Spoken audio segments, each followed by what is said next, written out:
ഈ ക്വസ്റ്റ്യൻ നോക്കാം. How long can an electric lamp of 100 watt be kept glowing by fusion of 2 kilogram of deuterium? Take the fusion reaction as 1H2 plus 1H2 equal to helium 23 plus neutron plus 3.27 mega electron volt. അതായത് നമ്മളെ കയ്യിൽ 2 kilogram deuterium ഉണ്ട്. Deuterium എന്ന് പറഞ്ഞാൽ 1H2വിനെയാണ് deuterium എന്ന് പറയുന്നത്. 2 kilogram deuterium ഉണ്ട് ആകെ. അതിൽ 2 വീതം ഫ്യൂസ് ചെയ്തു. മനസ്സിലായാലും 2 ഡ്യൂട്ടീരിയം വെച്ചിട്ട് എന്ത് ചെയ്ത് ജോയിൻ്റ് ആയിട്ട് ന്യൂക്ലിയർ ഫ്യൂഷൻ നടന്നു. 2 ഡ്യൂട്ടീരിയം ജോയിൻ ചെയ്താൽ എത്ര എനർജി റിലീസാവും? ഇത്രയും എനർജി റിലീസാവും. നമുക്ക് ആദ്യം അറിയേണ്ടത് 2 കിലോഗ്രാം ഡ്യൂട്ടീരിയത്തിൽ എത്ര ഡ്യൂട്ടീരിയം ആറ്റംസ് അല്ലെങ്കിൽ ന്യൂക്ലിയസ് ഉണ്ടെന്ന് അറിയണം. 2 കിലോഗ്രാം ഡ്യൂട്ടീരിയത്തിൽ എത്ര ഉണ്ടെന്ന് അറിയണം. ഓക്കെ ആണല്ലോ? എത്ര ന്യൂക്ലിയസ് ഉണ്ടെന്ന് അറിയണം.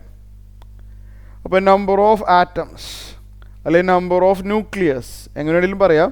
Number of atoms of deuterium 1H2 in 2 kilogram is formula എന്താണെന്ന് അറിയാമോ? M/M into Avogadro number. M എന്താണെന്ന് ഇപ്പോൾ പറഞ്ഞുതരാം. നമുക്ക് കുറച്ച് ഗ്രാം തന്നിട്ടുണ്ട്. അതിനകത്ത് എത്ര ആറ്റംസ് ഉണ്ടെന്ന് കണ്ടുപിടിക്കാനായിട്ടുള്ള ഫോർമുലയാണത്. എം എന്ന് പറഞ്ഞു കഴിഞ്ഞാൽ ദ ഗിവൺ ക്വാണ്ടിറ്റി, എത്ര ഗ്രാമാണ് തന്നിട്ടുള്ളത്. 2000 ഗ്രാമാണ് തന്നിട്ടുള്ളത്. അതാണ് ഈ സ്മോൾ ലെറ്റർ എമൗണ്ട് ഉദ്ദേശിക്കുന്നത്. 2000 ഗ്രാമാണ് തന്നിട്ടുള്ളത്. അതിലെത്ര ആറ്റംസ് ഉണ്ടെന്ന് അറിയണം, അല്ലെങ്കിൽ എത്ര ന്യൂക്ലിയസ് ഉണ്ടെന്ന് അറിയണം. ആറ്റോമിക് മാസ് 2 ആണല്ലോ. ഡ്യൂട്ടീരിയത്തിൻ്റെ ആറ്റോമിക് മാസ് എന്ന് പറഞ്ഞാൽ മുകളിൽ എഴുതിയിരിക്കുന്ന നമ്പറല്ലേ ആറ്റോമിക് മാസ്. അപ്പോൾ ഈ ഫോർമുലയിൽ സബ്സ്റ്റിറ്റ്യൂട്ട് ചെയ്യുക. എം എന്ന് പറഞ്ഞു കഴിഞ്ഞാൽ ദ ഗിവൺ ക്വാണ്ടിറ്റി 2 കിലോഗ്രാം ആണ്, ഗ്രാമിൽ എഴുതാൻ പാടുള്ളൂ.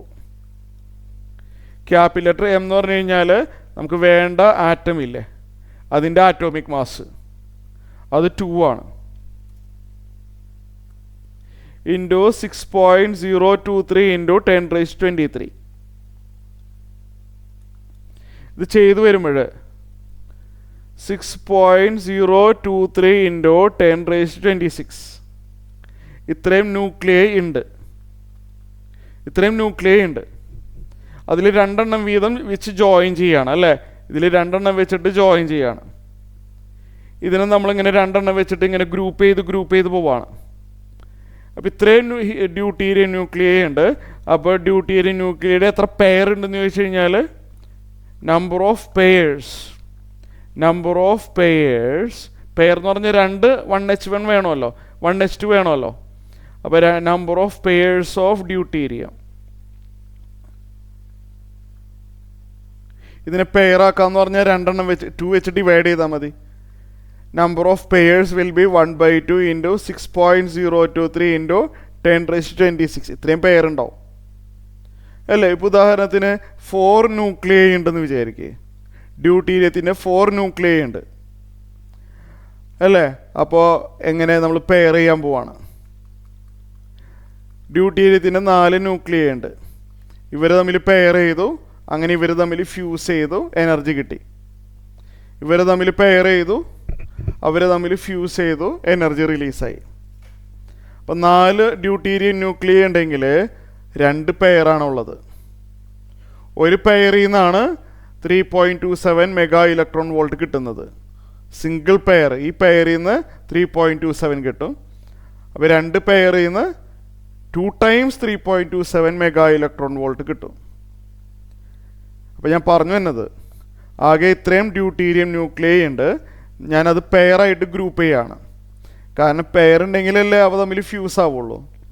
ഞാൻ അവ പെയറായിട്ട് ഡിവൈഡ് ചെയ്ത് കഴിഞ്ഞാൽ 1/2 into 6.023 into 10⁻26 പെയേഴ്സാണുള്ളത്.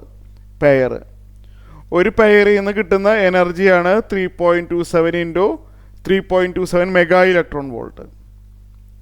Energy released from a single pair of deuterium is 3.27 mega electron volt. അങ്ങനെ ഇത്രയും പെയർ ഉണ്ട് അല്ലേ. അപ്പോൾ ആകെ റിലീസാവുന്ന energy, the total energy is equal to 3.27 mega electron volt into the number of pairs. Number of pairs ഞാൻ ഇവിടെ എഴുതി വെച്ചിട്ടുണ്ട്, കാൽക്കുലേഷൻ എക്സ്പ്ലെയിൻ ചെയ്യുന്നില്ല. This is the total energy. ഇത് ചെയ്തു വരുമ്പോൾ കിട്ടുന്നത് 15.75 ഇൻറ്റു 10⁻13 ജൂൾസ് ആണ്. ആകെ ഇത്രയും എനർജി കിട്ടും നമുക്ക്. 2 കിലോഗ്രാം ഡ്യൂട്ടീരിയത്തിൽ നിന്ന് ഇത്രയും എനർജി കിട്ടും. ന്യൂക്ലിയർ ഫ്യൂഷൻ നടന്നു കഴിഞ്ഞാൽ ആകെ ഇത്രയും എനർജി കിട്ടും. ഇത്രയും എനർജി ഉപയോഗിച്ചിട്ട് 100 വാട്ടിൻ്റെ ഇലക്ട്രിക് ലാമ്പ് എത്ര സമയം വർക്ക് ചെയ്യിപ്പിക്കാൻ പറ്റും? 100 വാട്ട് എന്ന് പറഞ്ഞു കഴിഞ്ഞാൽ ആ ബൾബിൻ്റെ പ്രത്യേകത എന്താ? ഇലക്ട്രിക് ലാമ്പ് 1 സെക്കൻഡിൽ 100 ജൂൾ കൺസ്യൂം ചെയ്യുന്ന ഒരു ലാമ്പാണത് അല്ലേ. 100 വാട്ടിൻ്റെ പ്രത്യേകത എന്താണെന്ന് അറിയാമല്ലോ അല്ലേ. 100 ജൂൾ കൺസ്യൂം ചെയ്യുകയാണ് ആ ലാമ്പ് 1 സെക്കൻഡിൽ.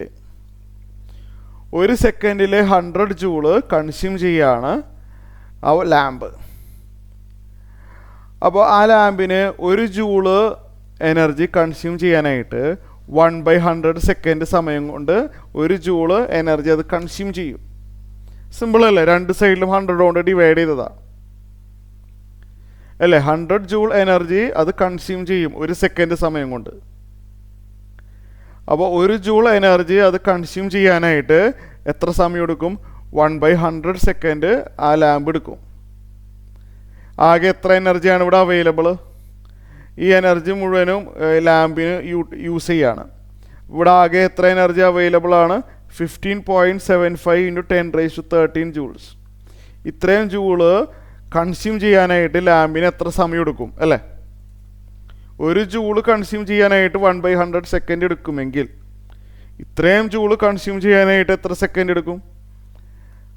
ദിസ് ഇൻറ്റു അല്ലേ 15.75 ഇൻറ്റു 10⁻13 ഇൻറ്റു 1/100 സെക്കൻഡ് എടുക്കും. ശരിയല്ലേ, സെക്കൻഡ് എടുക്കും. ചെയ്തു വരുമ്പോൾ 15.75 ഇൻറ്റു 10⁻11 സെക്കൻഡ് എടുക്കും.